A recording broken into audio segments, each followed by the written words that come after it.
So I'd like, on behalf of all of us, to give a warm welcome to our two speakers. To my right, Marcy Kiziak, who will be speaking first on strategic workforce planning. Marcy is a very experienced human resources professional, primarily in the oil and gas and industrial construction sectors. She's been focused on HR operations and acquisitions, including integration, change management, and strategically aligning HR practices and programs. She's been most recently the Vice President of People and Safety for Magnum Energy Services, and previously was with Flint Energy. But Marcy is also the vice chair of the board of directors of our HR association, so she really brings a unique perspective. She brings the business side of experienced HR, but also the not-for-profit side. So we're very lucky to have Marcy with us. Thank you very much. Nicole told you who I am. So I've spent the last 15 years in oil and gas, not in Fort McMurray. However, I was with Flint for 8 years, and I worked largely in HR, but largely around mergers and acquisitions as well as employee relations. And then from there, I spent the last 4 years working for a company called Magnum Energy Services. 3 of those years as the VP of HR and Safety, and 1 of them as an operations manager, which seems like a bit of a change, but it was a really good opportunity for me to learn a lot of things. Also changed the way that I see HR from an operations manager perspective. It really changed the way that I see HR and how HR is done. Other than that, as Nicole said, I'm the vice chair of the CPHR Alberta. I sit on the board of directors for Little Warriors, which is a ranch for sexually abused children, and I am a board director for the Safety Codes Council in Alberta. So just quickly, if we can, we always get a very different group. So just quickly, if we can just start maybe at the back table, and if you can just tell us who you are, what kind of organization you represent, just very briefly how the economic challenges since 2014 have affected you, and what you're hoping to get from today. Okay, thank you, everybody. So in August of 2017, ATB formally announced that the recession had come to an end. How many people felt that? How many people felt, except for you, you don't care. The rest of you, do you all still feel the same as you did prior to August 2017? Not a lot of difference. Fort McMurray is a little bit different, and so I completely respect that I'm here to talk about strategic workforce planning and structure today, but this is your session, and Fort McMurray is in a different situation. So if you've got questions that we're not addressing, or you've got something that might feel a little different than what we're talking about, don't hesitate to ask the questions. This is your session. This is your time. So if you don't feel like we're addressing something, or you want to talk about something a little bit different, I'd encourage you to ask those questions. So how many of you do HR off the side of your desk right now? Just do it as a part of your function, or trying to manage people, even though, how many people do not have an HR resource inside your organization? Right, okay, good. That's what I thought. So today we're going to talk a little bit about the organizational structure and what that means, and we're going to acknowledge a bit of where that came from and how to move out of it. What we talk about today might feel like it's overly simplified, but when you take it away and think about how some of your organizations got to where they are today, I'm hoping that you find it meaningful. So when we talk about organizational structure and alignment, what comes to mind? Anybody? Trying to make sure that your strategic planning is kind of passed down to the goals and whatnot. Yep. Anybody else? Organizational structure. What do you think about? You want to make sure that your employees are aligned with the that they're not doing something totally different. Yep. How many of you have strategic plans? That's more than I thought it was going to be. Often people don't have strategic plans, right? And so we talk about organizational structure and how it lines up with your strategic planning. Lots of organizations don't know what that means because they don't have strategic planning. Everything is done in a very tactical way. They every day go to work and not sure what they're going to do that day. They don't know what the organizational goals are, or don't have goals inside their departments, and that is okay. It happens, right? Especially in small business. You're not building a strat plan or building a strategic plan can be challenging, and so lots of organizations don't have it, which is why HR consultants exist, right? So at its most basic level, So that's most basic level. When we talk about organizational structure, this is what we see. And I get that there's all kinds of debate as to whether or not cavemen actually existed. That's not the debate we're having today. But the debate is, at its most basic level, this is what organizational structure was. It was a very linear thing, right? Every task relied on the task before it in order for it to be done. But that doesn't happen today. That's not how things are done anymore. So things are no longer sequential the way that they once were. And the current structure is often focused on things like we talk about cross-training, we talk about job descriptions, concurrent priorities, competency development profiles, performance review, succession planning. Like these are all words that you hear now but might not mean a whole lot to you. And sometimes organizations don't have these things because they're so difficult to put into place, right? And so lots of organizations don't have any structure in place. Can anybody tell me why they think an organizational structure wouldn't know what it needs? Any thoughts around that? Well, it's up to the leaders to develop that. That's why they're still struggling with developing the strategy. What they need. Oh, Chris has a mic? Okay. Sorry, Chris, you're going to have to work today.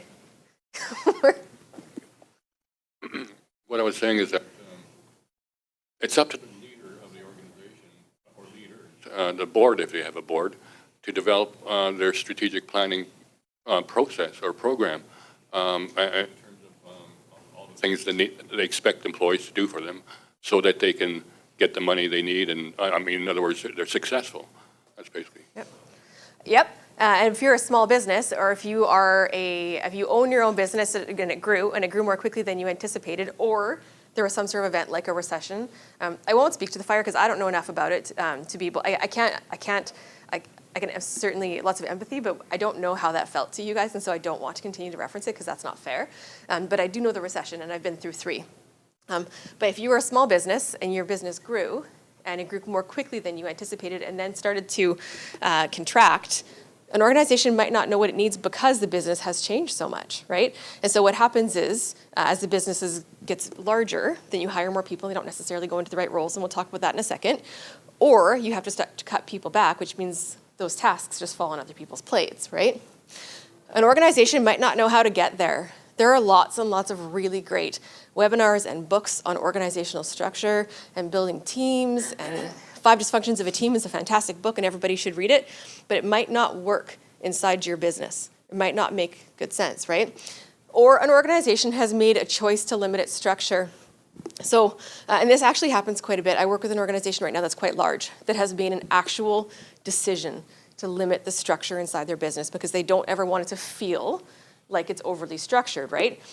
You know, the downside there, and certainly not that particular organization, but the downside with a lack of structure is it also often leads to the lack of expectations. And when people don't know what's expected of them, we've got some pretty significant problems, right? People need to know what's expected of them, and people really function better that way. When we're working a lot with employees and employee coaching, one of the things we hear most often is an employee did not know what was expected of them. So they're not meeting the needs, but nobody wants to tell them what's expected of them, right?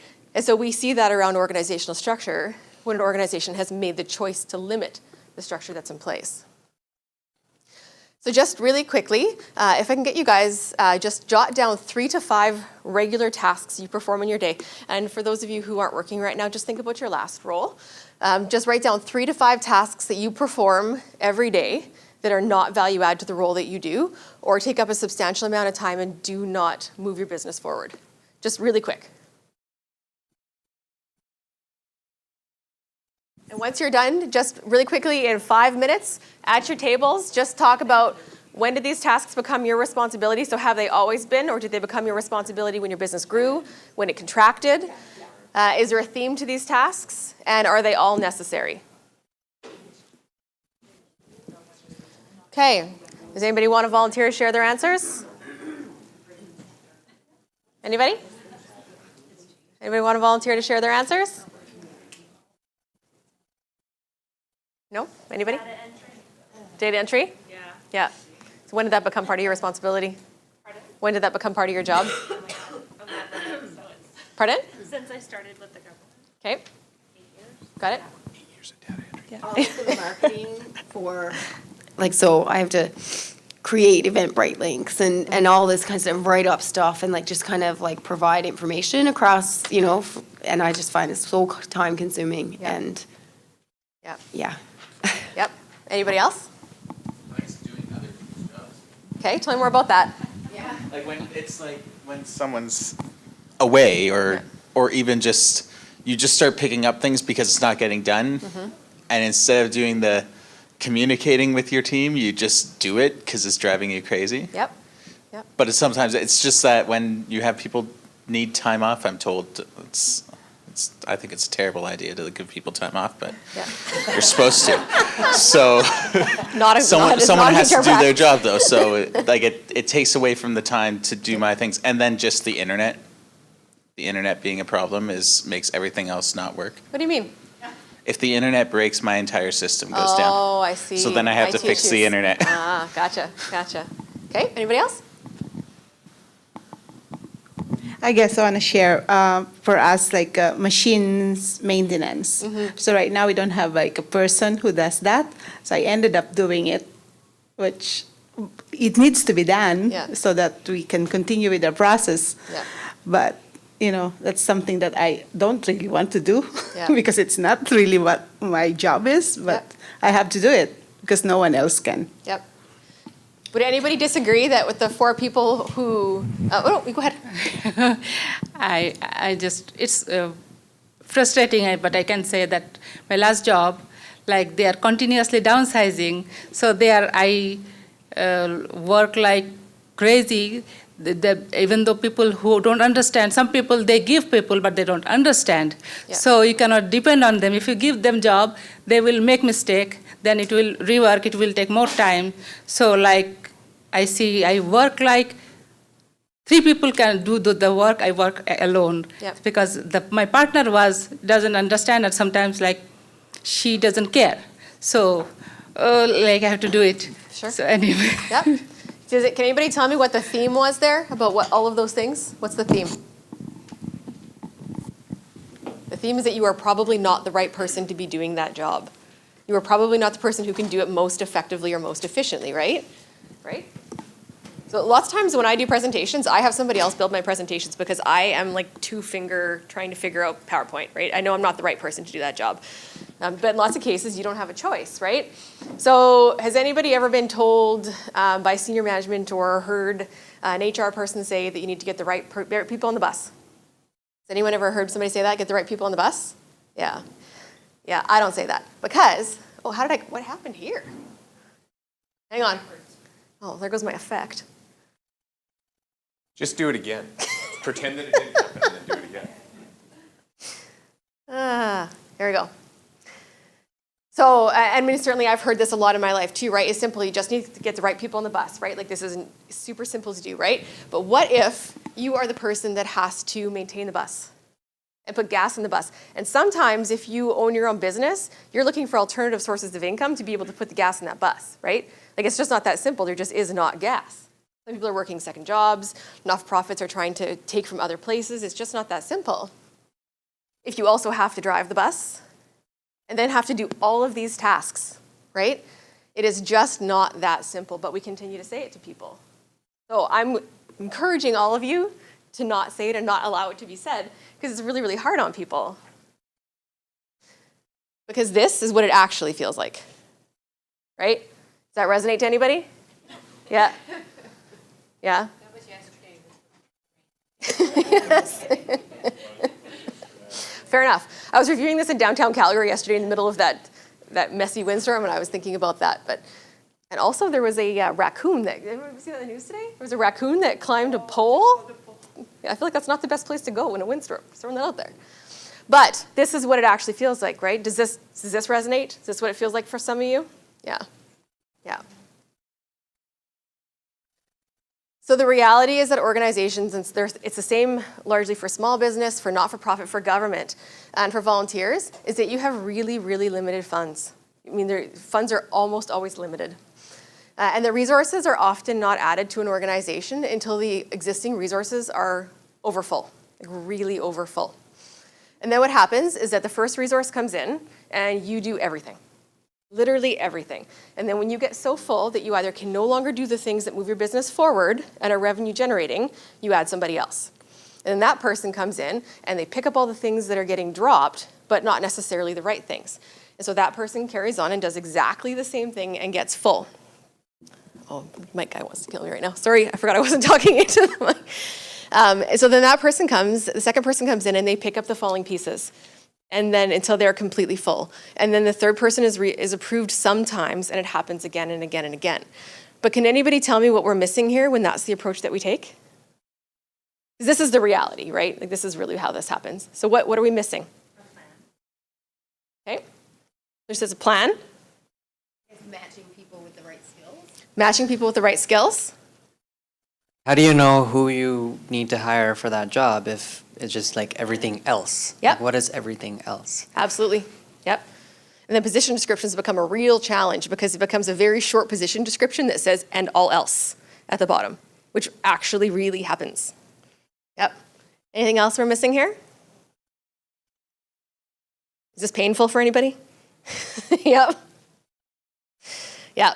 So adding resources often solve the issue, the short-term issue, because it takes some pressure off the people, but you just end up in the same situation long-term, right? Because what we have not done is made sure that we have the right people in place and made sure we had a plan for those people, which takes us right back to not having expectations for people. Position descriptions are something, I mean, they're a completely different thing. I think if there's nothing else, people need expectations. They need to know what's expected of them, what's expected of their role. But that often doesn't happen. And the constraints, the constraints, this is really, time and money is a huge constraint. Organizations just do not have the funds to be able to add more people a lot of the time. It just doesn't happen.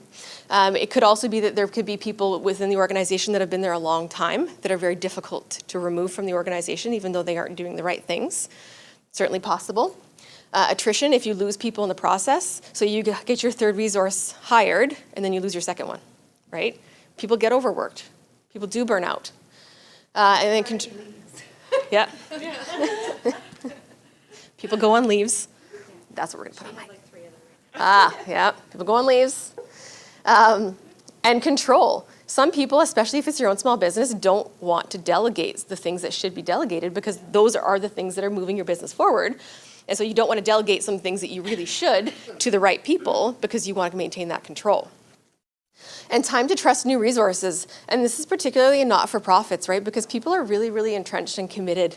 And small business too, so it's certainly no disrespect.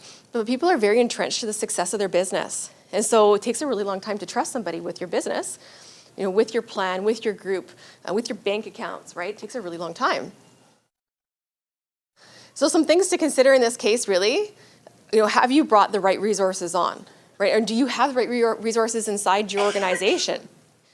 And do you know what these resources are really capable of? So I told you at the offset that I ran a shop for a year. I was operations manager for a coating operation. And I found out about 6 months in that I had a guy working on my shop floor that had an MBA. Had no idea, not a clue. We'd been struggling with standard operating procedures. We'd been struggling with getting standard operating procedures written and process written, and he had an MBA. And so I didn't know. I didn't know properly what my skill set of my staff was. So really important to know what your staff is capable of. And are your resources really committed? Sometimes people don't want to remove resources because they're afraid that they'll lose the budget to replace them, right? That happens a lot. And so you deal with what you've got and you manage the devil you know because you don't want to risk losing those hands, even though they might not be the right hands. And that's a real thing, right? And really importantly, and you mentioned this earlier, which is really, really important point, is that do you know who your internal and external customers are? Because lots of times organizations aren't really sure who their customers are and what their customers value and make sure that they align. And you need to make sure that your entire organization knows who your internal and external customers are, right? So food bank, who are your internal customers and your external customers? Internal would just be our team as a whole, as well as board members, as well as other community resources that we'll be working with in partnerships and whatnot. Yep. So it would make sense that as a food bank that you know who your clients are and make sure that you're doing what you can to meet their needs most appropriately, right? Correct, yeah. Doesn't always happen, right? So as a dentist, who are your internal clients? Oh, sorry. I have to. The same thing, the team that I'm working with on a daily basis. Yep. What about your external clients? The patients that are coming through the door. Yep. Yep. I mean, it could be broader than that too, right? It could be the patients, Well, it could be community. anybody who you use for communications and those sorts of things. But that's just it. It's really important that everybody inside your organization knows who the internal and external clients are so that you can at least make sure that your resources in your organization are as focused as possible. So if you don't know who your customers are, then you have no idea and you can't make sure that their key expectations are being met, right? And so worth asking yourself, are you confident that you're clear on the expectations and needs of your clients as well as your business? Because sometimes people aren't. So it's fair to ask your staff, do you know what the vision of this business is? You know, and by vision, I don't necessarily mean, you know, what's hanging on your wall, but do you know why this organization exists? And what are we here to do? An organizational structure needs to align with not only the businesses and services that you're in, but those that you're aiming to serve. So there's a few things that we can do. What I'm going to give you here is a fairly oversimplified, and I'll be very clear, it's fairly oversimplified, but it's will at least get you to start thinking about your roles today and about the people inside your organizations and how you can start to make sure that you've got the right people inside the business. So in order to solve the problem, the first thing you have to do is admit that you have a problem. Because lots of organizations don't want to do this.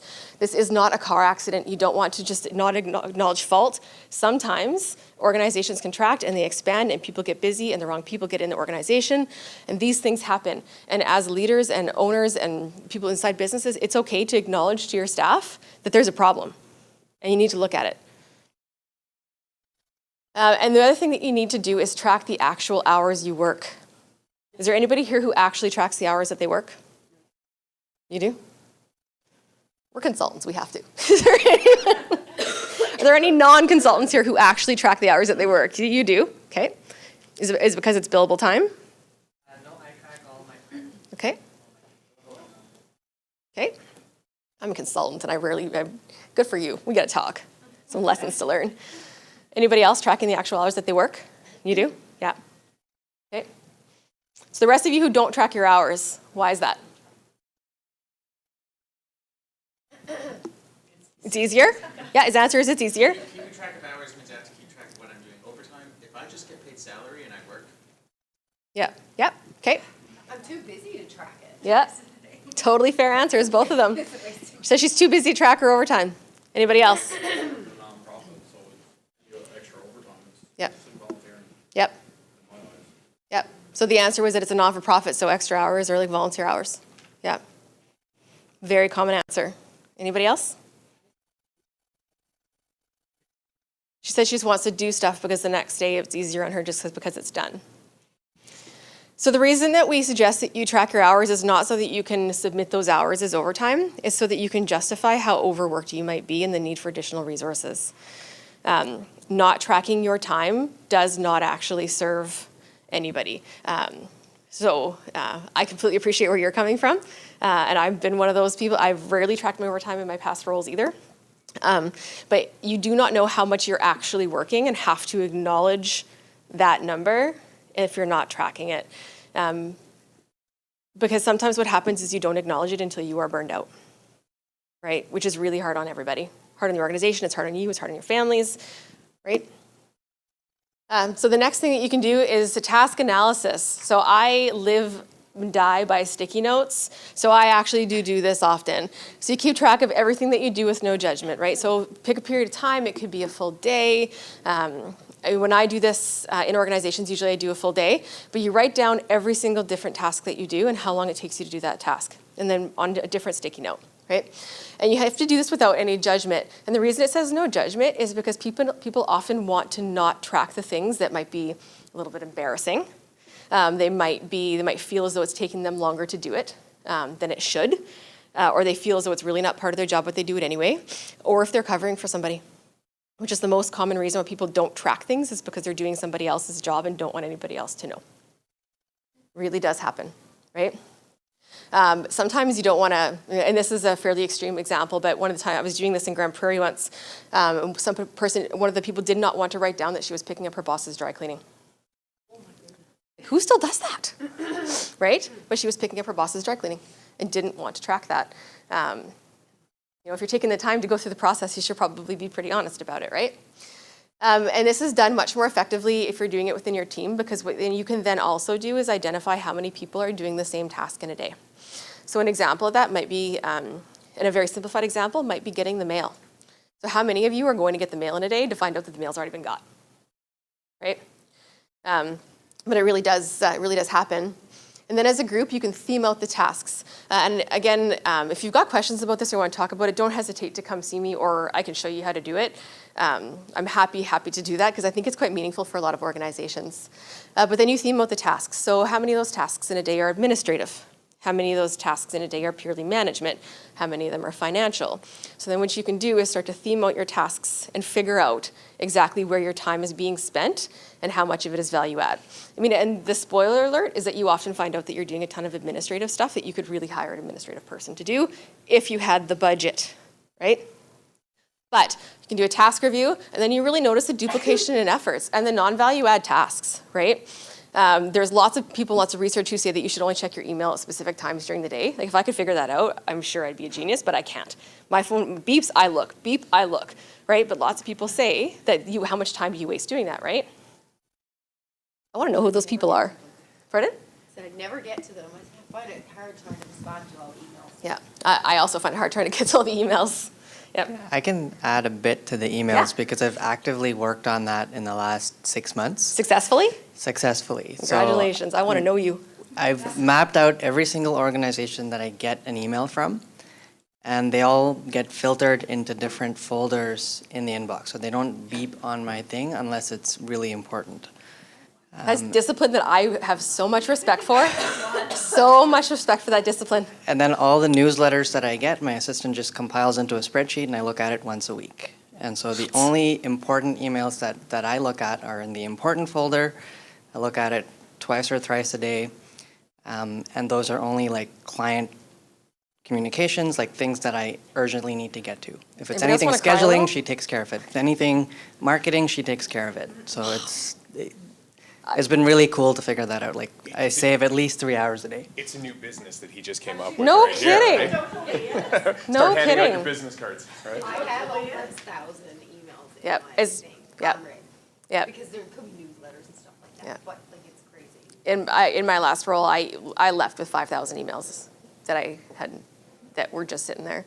But yes, if you want to barter, like, I've been okay, some services, because I have so much respect for that kind of discipline. I just don't have it, right? And lots of people don't. But when I do this, I realize how much time in a day I waste because I don't focus that well. And it beeps, I look. It beeps, I look. Turn off the beep. I do that, or I'll turn it off completely and think, what am I missing? And if You have 20 Yeah. new emails, and Yeah. when people write thank you, reply all, and just a thank you. And Yeah, email skills are a completely different session that we could go on and on and on for, but reply all, like, you should have to, like, there's a small zap that you should get when you hit reply all. Yeah. Like, just a small little zap. thank you. Yes, but I'm with you. And then you move into change management. So once you know these things and once you know where these things are, then you really have to acknowledge that they exist, right? And then it gives you the ability to be able to address it if you can, right? At the very least, you have at least acknowledged that it occurs and that you know where your time is being spent, because acknowledging it is really the first step, right? But change management, if you can, people accept change in very, very different ways. And so if you are going to be looking to change people's roles or change their responsibilities in order to streamline them to make them more effective, change management is everything. There's a really good model, it's called ADKAR, A-D-K-A-R, worth if you're going to be doing any change management at all. It's worth having a quick look at. It takes you through the steps of change management with employees and with people so that change can be handled in a much more effective way. But it's important that you're very mindful of how you move forward, right? So can you imagine, has anybody here ever done a DISC assessment? You have? Do we have any S's in the room? No? No? Super C? Oh, okay. Yeah, all right. So if you have an S, and S stands for steady, and often confused to struggle with change, but actually just struggles with how change is communicated. If you're a high S, can you imagine if somebody says to you, we've looked at your task analysis, we think you're doing 9 ridiculous tasks in a day, so now we're changing your role, right? Or we don't think you're doing enough. Or we think you're doing way too much, which also feels awful to some people, right? Because they take a lot of pride in the work that they do, and they like to get everything done because it feels better the next day when they're not walking into an absolute crap storm, right? So really about understanding how change manages, and then normalize. So if you're going to change things for people, if you're going to look at people's functions, if you're going to look at their tasks, you really have to give them some time to be able to make adjustments and then settle into the adjustments. Give it time to work. Give it time to set, right? An organizational structure is really, really quick. It's like weight, right? It's really, really quick to become disjointed, but takes forever to straighten out. So give yourself the time as business leaders and owners and managers and team members, give yourself time for change to take effect because it really can take a long time. And talk to people along the way, really important. Oh, not there yet. Is there any questions about that before we move into, we're doing on time? Okay. Is there any questions about organizational structure or anything I've said? Challenges, questions? It's free advice that you're getting right now, so make sure you use it. Oh, there you go. Now, here we go. Now we're ready. Yes. So I'm getting ready to take my wife on board. Okay. Oh. So I just want any advice on and feedback. Don't do it. My wife's not going to see this. Turn off the camera. On how to avoid conflict and make sure that she gets into the right role. There's a bunch of things that need doing, but not necessarily, they shouldn't necessarily be done by her. So just figuring out how to go about finding the right role. Yeah. So oftentimes what happens, I would tell you guys a story if I wasn't on camera, but often what happens is people, when somebody brings on a family member or a spouse that they have all kinds of respect for outside of the business and completely respect their employees, totally forget to respect their spouses once they get inside the business. So that's why nepotism policies exist. You know what, again, it's about expectations. I would make sure that you are very, very clear on what her role is and what she's responsible for, and then get your fingers off, like mitts out, right? And let her be accountable for the things that she's accountable for. Do your task analysis and figure out what needs to get done, and then assign those tasks. And then revisit it and make sure it's the right thing. But just like any other employee, when you bring them on and you give them a role, it is then their role, right? Oh, I want to talk to you in like 6 months. I really do. It's lots of times it works. Lots of businesses work because spouses have a really good communication that they can manage, especially small businesses. Sometimes it works, sometimes it doesn't. It's also a question to home life and the work life, because a lot of times people start to blend the two of them, Yes, they and do. it gets very confusing very quick. Yeah. Make sure you've got very differential Yeah. points. Yep. It's role definition. I think that's the best. It's really defining the roles. Because if it becomes she's coming in to pick up things that are getting dropped, exactly what, just don't walk into the tornado. The dry cleaning? I know. I feel like I don't know. Any questions? Anything else? So I have 15 more minutes, and so I can certainly answer questions, or we can go through a quick exercise, but I'm happy to answer questions if that's where you find better use of your time. Well, maybe explain what the exercise is first and give them the choice, right? Take that personally. Okay. So the exercise is, here we go. Okay, so we talked a few slides ago about the things that you do in a day, right? And so we're gonna ask you to do a bit of a task analysis. So just go through an average day and write down in order the things that you do on an average day. And then we're gonna work through an exercise based on that. Any questions now? Okay, just a couple of minutes, work through an average day. Okay, everybody's got a list going? So without thinking about it real fast, except for the one we just talked about, I would think about how long it takes you to do each task. Just write down beside it how many minutes it takes you to do each task, real fast. Don't think about it. Okay, so I want everybody to cross out any task that you're only doing because, hang on, let's go take a step back. I want you to cross out any task that is at risk of more than one person doing. So you're at risk of it being a redundant task. Yeah, sorry. If you can just cross out any task that you're at risk of it being a redundant task, so somebody else might also be doing in your office, cross it out. Okay. If there's something that somebody else is doing that might be redundant, then take it off your list. Okay. I want you to cross out any task that would normally and reasonably not make up part of your function.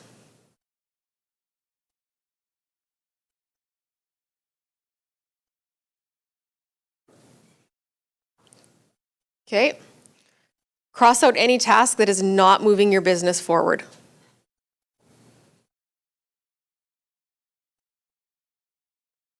Okay. And cross out any task that is not a value add task.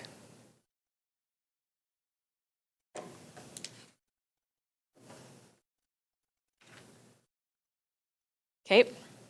So by a show of hands, how many of you still have about 75% of your tasks? Okay. How many of you still have about 50% of your tasks? Okay. How many of you have about 25% of your tasks still on there? Anybody lower? Yeah. So the point is to show that a lot of the things that you do in a day are not the right tasks for you to be able to be doing, and not moving your business forward. So even that exercise is worth doing with your staff.